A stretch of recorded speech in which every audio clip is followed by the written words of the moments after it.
Мир на всички, преклонете главите си пред Господа. Тебе, Господи!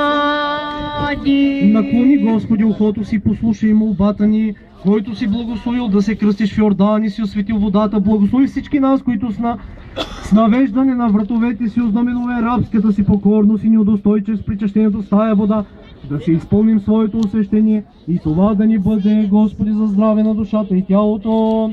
Защото Ти си нашето освещение, на Тебе отдаваме слава, благодарение и поклонение заедно с безначалния Твой Отец и с пресветия благ и животворящ Твой Дух сега и винаги и във веки веков. Амин, амин. О Йордане, крещающу ся Тебе, Господи, троическо явися поклонение. Родителе Бога свидетелствуваше Тебе, возлюблена го Тя, Сина именуя. И Дух виде голубине, извествоваше словесе утверждение. Явлейся, Христе Боже, и ми просвещени, слава Тебе.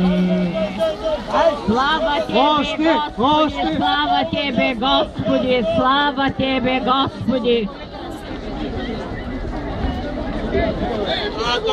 Явися, Христе Боже, и ми просвещей, слава Тебе. Слава Тебе, Господи, слава Тебе, Господи, слава Тебе, Господи.